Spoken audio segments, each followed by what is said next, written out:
Cool. All right, chapter 8, the way things are built. Miss Pointy loves to show us slides of the way things are built. She says it's architecture. The way Miss Pointy talks about architecture, it's as if it is a person, something built from the inside out.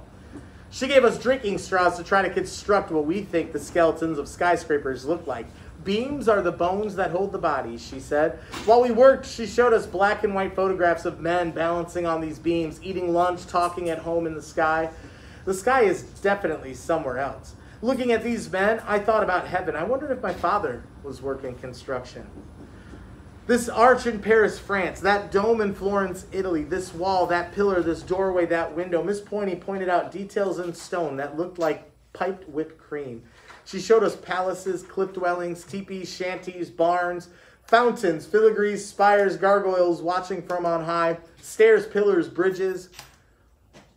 I love these words. I couldn't write them down fast enough. Magic words that bring your mind to somewhere else. But they aren't all somewhere else. Some of them are right here in Chicago. She showed us pictures of our own city, the Baha'i Temple, Wrigley Field, the Water Tower, the Tribune Building. She showed us the beautiful stones in Graceland Cemetery. She showed us the pink Edgewater Beach apartments off of Lakeshore Drive near Bryn Mawr. From the days when Uptown had movie studios and fine hotels, she showed us the skyline of Navy Pier, the long jetty with its elegant Ferris wheel, slowly turning amid the seagulls. She said that she would take us to see Buckingham Fountain at night when the weather gets warm. She said she'd treat us all to churros, and we would watch the colors change in the water. She said we would all go to the bathroom in the Palmer House Hotel. Every time I read that, I think of one thing. I want to go to the bathroom in the Palmer House Hotel. If Miss Pointy's saying that we should check it out, there's probably a reason for it. Now, I do know a little bit about the Palmer House Hotel. Let me play you a little video, at least a short part of it. Let's see here. The Palmer House Hotel. Check it out. Yeah.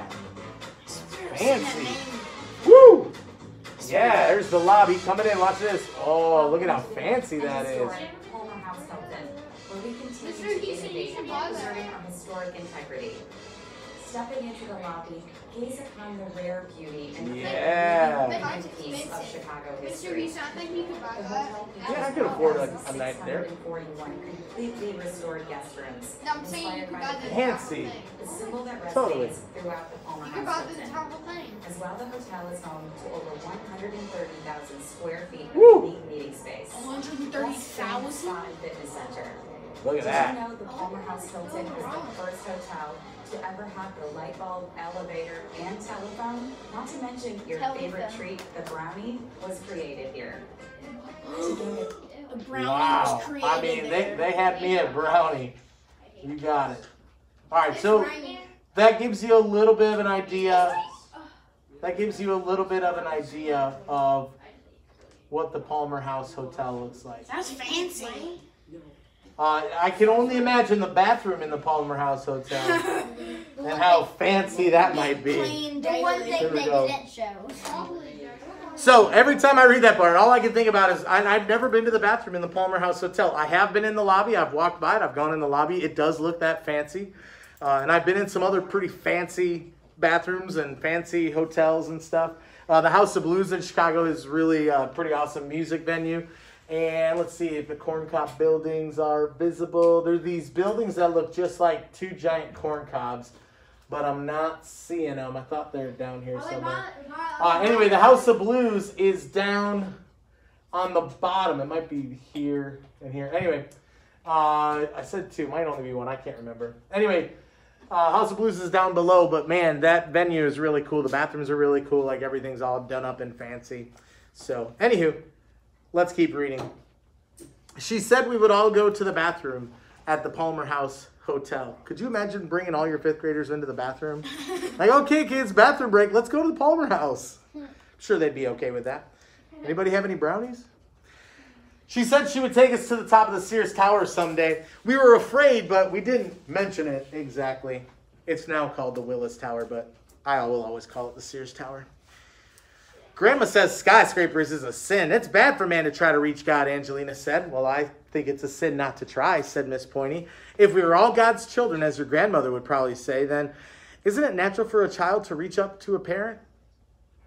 I knew the answer. But then I had another question. Isn't it just as natural for a parent to reach for his child? When I thought of my father's architecture, I hung my head and I closed my eyes. In my imagination, I heard the roar of heavy machinery approaching. I felt the walls of myself shimmy and crack, even though I told myself it was in my head. I had to hold on to my desk for a minute, a hand tight on each side, thinking the words that I didn't write. Dear Daddy, my heart is a shanty. So why did you send a wrecking ball? Why didn't you build me a house instead, or a skyscraper 1,000,000 stories high? Now, I got to take a second here. If Sahara is repeating 5th grade because she doesn't exactly meet the criteria of a kid who can pass 5th grade, she doesn't meet the expectations, like meets or exceeds the standards. But this is what she's capable of writing when she's talking about her dad. Listen to this one more time. Dear Daddy, my heart is a shanty. So why did you send a wrecking ball? Why didn't you build me a house instead, or a skyscraper 1,000,000 stories high? Whoo! That's some really good writing. And I just want you to also know that her writing ability is also pretty amazing. Like, if that's really her handwriting and perfect sentence structure and commas and punctuation, no reason she should be repeating 5th grade. The only stories I can build are on paper, but I thought of that hungry file cabinet in the counselor's office, and I didn't dare write anything here at school. In my mind's eye, I wrote the letter to my father. In my mind's eye, I crumpled that letter into a ball, and then the sound, I imagine, rolls away. I blinked, and I was surprised to see the walls still standing around me. Everybody but me was building skyscrapers. Finish your structures for homework, said Miss Pointy. Everyone finishes their homework for Miss Pointy because Miss Pointy gives beautiful, glittery stickers for prizes. Luz gets a lot of stickers from Miss Pointy. I am not the sticker police. I just know this because I sit right behind her to the left. I couldn't help but notice how after a short time had passed, her collection had spread all over the front of her journal like measles. Then it was so full she had to start putting them on the inside cover. Doesn't that make your journal kind of heavy? I asked. It's okay, Luz smiled at me. I don't mind. Whenever a paper is passed back, I see Luz bounce just a little bit on her bottom. She's so excited. And then she takes her fingernail and she goes pick, pick, pick at the corner of the sticker until it comes off of the paper. And then she re-sticks it on her journal cover. Luz isn't all that smart, but she gets them anyway because Miss Pointy says trying your best is success in itself. So what does that make me? I don't have a single sticker. Once Miss Pointy saw that Luz's cover was filled, and she said, when I was a little girl, I collected stickers too. And they smiled at each other. I guess I wasn't the only one who overheard this gross conversation, because then all the girls and some of the boys started peeling stickers off their papers and sticking them on their journals. But I'll bet 2 bags of chips Miss Pointy brought her old collection from home and secretly gave it to Luz, because Luz suddenly turned up with a glossy photo album pages of stars and hearts and unicorns and what all. I also think Miss Pointy secretly gave Ernie a book of Aesop's Fable too, for keeps. I complained to Rachel about this. But I don't want a book of Aesop's Fables, she shrugged. Even if she offered it to you? She didn't offer it to me. She offered it to Ernie. I guess she must have been tired of him asking the same old stories over and over again. I must have been looking grumpy because Rachel added, I think it was nice of her. Don't be jealous. Jealous? There's no use talking to Rachel. I suppose she also thought it was nice that Miss Pointy gave Boris the same book, even though he doesn't speak a word of English, not one word. Ernie can go over to Boris's desk and look at the book with him whenever he wants. He doesn't even have to ask. He just goes, and there they are, and Miss Pointy doesn't even look up. P with a line through it. This class has pets. I wanted to write, why does some girl who just learned to speak English 2 years ago get 20 million stickers while I get 0? But then I remembered what Miss Pointy's answer would be. She even wrote it in my journal in red ink after I hadn't done a journal entry in 4 days straight. A writer writes. Why can't she just be normal and say, do your work like any other teacher? Why can't she take me out in the hall like I was Daryl Sykes and tell me that I'm capable of so much more and talk about disappointment and calling my mother in grades? But no, she's trickier than that. A writer writes, she says. Like she's saying, are you writing or are you nobody? That's the way it feels. Maybe she doesn't mean it like that. Maybe she's just giving matter-of-fact writing advice like she always does in my journal. I understand some of it, like if you hear a good word that belongs to someone else, write it down somewhere so it belongs to you too. I already do that. What's she telling me that for? Don't ever end a story and then I woke up. It was just a dream. That's a very cheap trick. Don't kill your characters. The worst ones should go on and on and on, just like in real life. Some of her comments I don't understand very well. Kid versus nature. Kid versus kid. Kid versus himself. Pick a fight. Words that don't mean much. Nice, pretty, ugly, bad, good. Know how to tell who's the main character. It's not always the one you like the best. It's the one who changes. During journal time, I stare at her words, moving each piece of advice in my mind like a hand explores a stone in a collection of stones.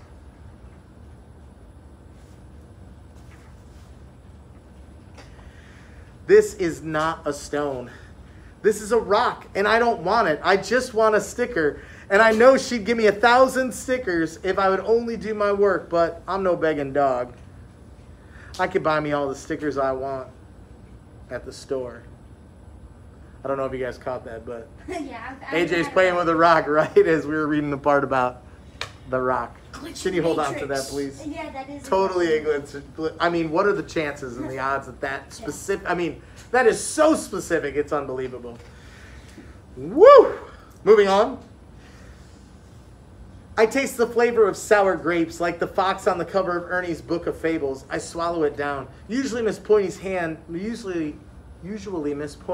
back the journals, but one bad day, she was busy fixing some equipment in the back of the room.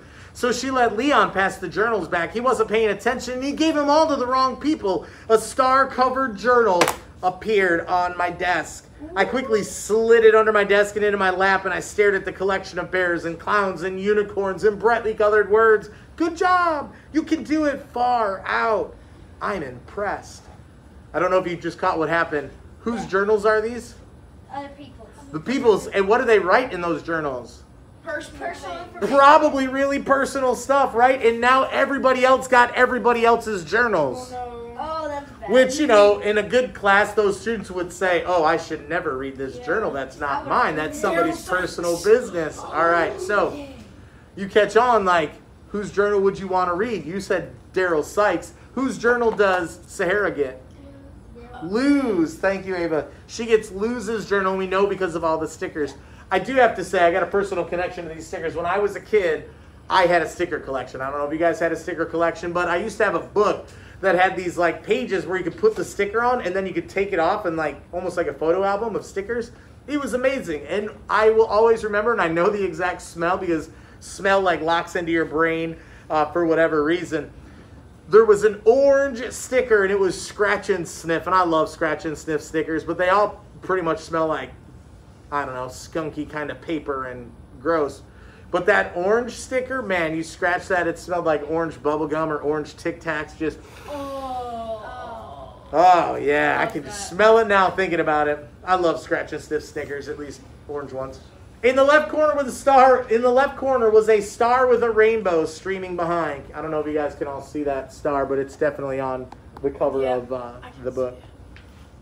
In the left corner was a star with a rainbow streaming behind it. All that glitters is not gold, says Aesop, but it was gold glitter, and that was good enough for me. I felt my finger tweaking at one of the star's points, only it wasn't my finger. It was like a robot's finger programmed to do some other bad girl's bidding. I felt the useless resistance of the sticker trying to stay on poor Luz's notebook. The star curled away.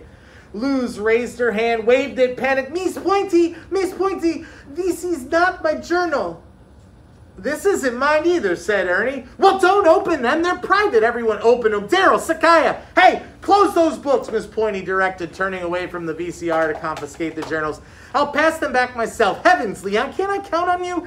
I felt Luz's notebook being lifted from my grasp. I had the chance to put the star back on it. Yeah. I meant to.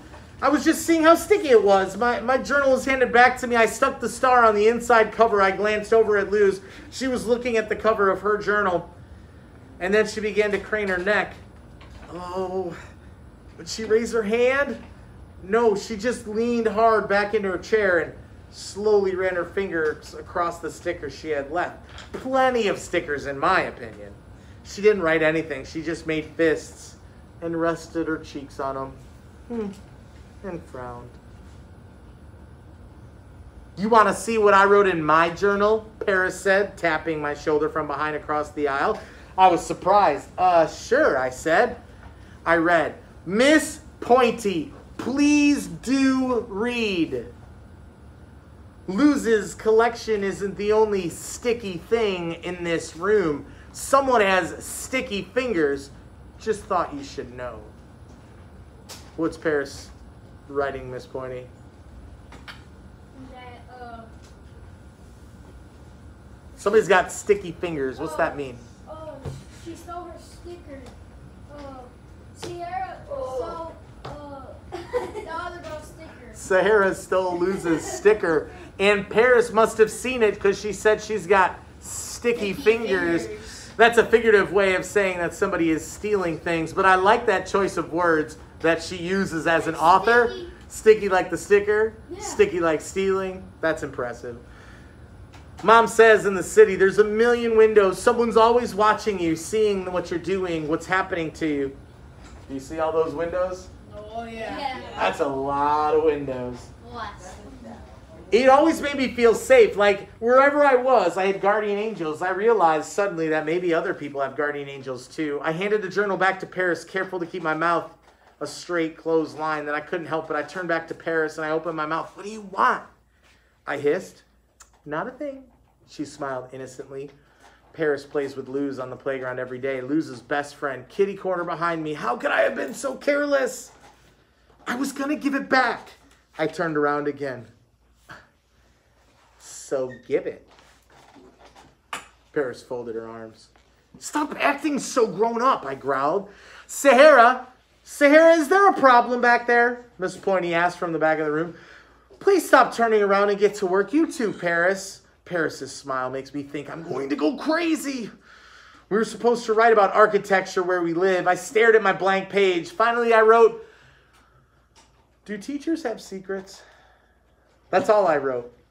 Certainly not enough to earn a sticker. Suddenly, I realized I couldn't hand this journal back up to Miss Pointy, not with the star on the inside cover, so I peeled it off. It ripped a little, and it curled into a coil.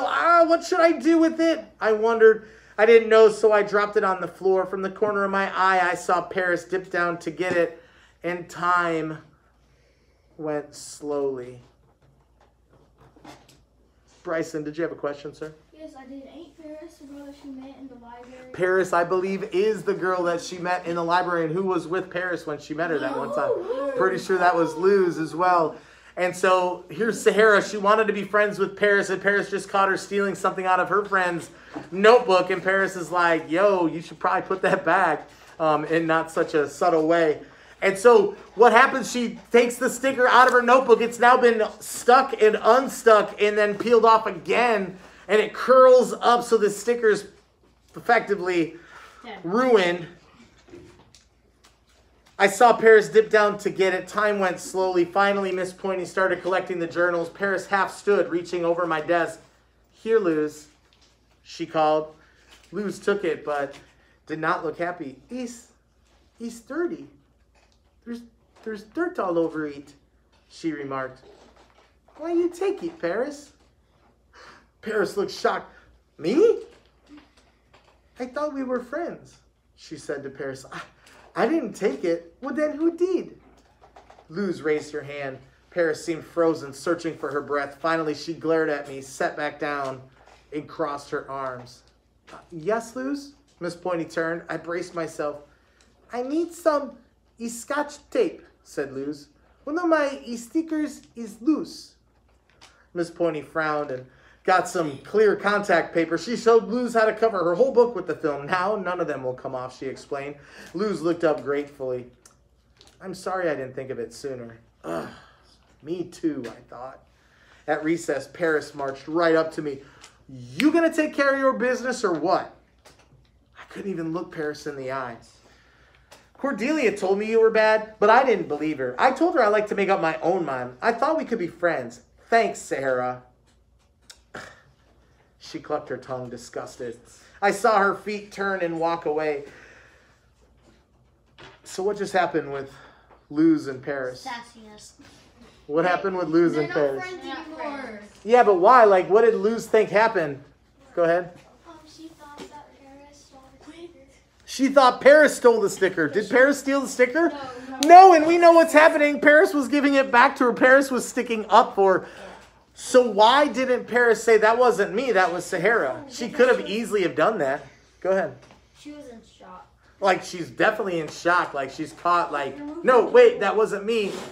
And Luz is like, but I thought we were friends. I like that Paris didn't just, we call it throwing somebody under the bus, so to speak. Like, where you're just like, that wasn't me, that was her. She could have easily done that in that moment. But I think it's better that Paris doesn't. I think Paris wants Sahara to take care of her business.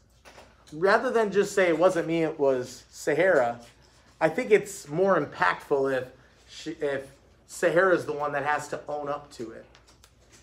That's one of the things that earlier in the story you hear Sahara getting frustrated with. She's like, why are you acting so grown up? And Miss Pointy isn't just saying, like, do your work. Like, you get a 0 or go to detention because you're not doing your work. There's Saturday school or whatever. Instead, she says a writer writes, and it's tricky. And Sahara's like, it's like they're forcing Sahara to actually grow up a little bit and do the right thing. I also want to mention that when I'm reading Luz's part, it says, I need some e-scotch tape. One of my e-stickers, e-sluice. If you look at the way that it's written, it's literally e-scotch, E-S-C-O-T-C-H. And my e-stickers, E-S-T-E-E-K-E-R-S. E-sluice, E-E-S. Now, if you speak Spanish, one of the things you learn is that the I, like is, an I actually sounds like an E sound. So that's why you'll hear loose, like you'll hear that E sound when there's supposed to be an I, and that's just somebody learning the language. Sometimes they'll blend some of their home or their first language with the second language that they're learning. And I can tell you, English is one of the hardest languages to learn for a lot of reasons. So if you know 2 languages or you're bilingual or you can speak 2 languages, I'm telling you, you'll be at a much bigger advantage as you guys get older and get into the working world, being able to speak a second language. So let me read on so we can finish, and then I'll take your questions at the end. We're pretty close. I watched Paris and Luz make careful circles as they played, not crossing each other's paths. I leaned against the chain link fence with Rachel, who said nothing, as usual. I had a conversation with myself instead, more of a lecture about how I read all those books, wishing life could be like what I read, wishing there would be such things as heroes and adventures, but a hero is the one who does what's hard, like Paris, taking the blame and losing a friend, or Luz saying words in another language, a language her own mother doesn't speak. Could I do what she does? Take a risk with every word? The answers made my cheeks feel hot. I looked at Chiari, overgrown and pushy, trying so hard to be the policewoman instead of the criminal. Raphael with his big mouth, wanting to laugh even if it's at himself. I thought about Ernie hiding from the gangs in the library after school, after being called a chicken. Sakaya telling on everyone and talking too much, tagging along like everyone's little sister. Even Daryl, beaten in front of the whole class, held back, mean and slow, but present every day. Is school still better than home? He was a hero too. They told me you were bad, Daryl, but I didn't believe them. I like to make up my own mind. I thought we could be friends. I looked at my classmates sprawled across the playground, their noise swirling all around me. I like my class, I thought, surprised. Aside from Cordelia, the rest of them were decent. Not one of them had yet mentioned how I was held back. Not one of them called me stupid or slow. They could have, couldn't they?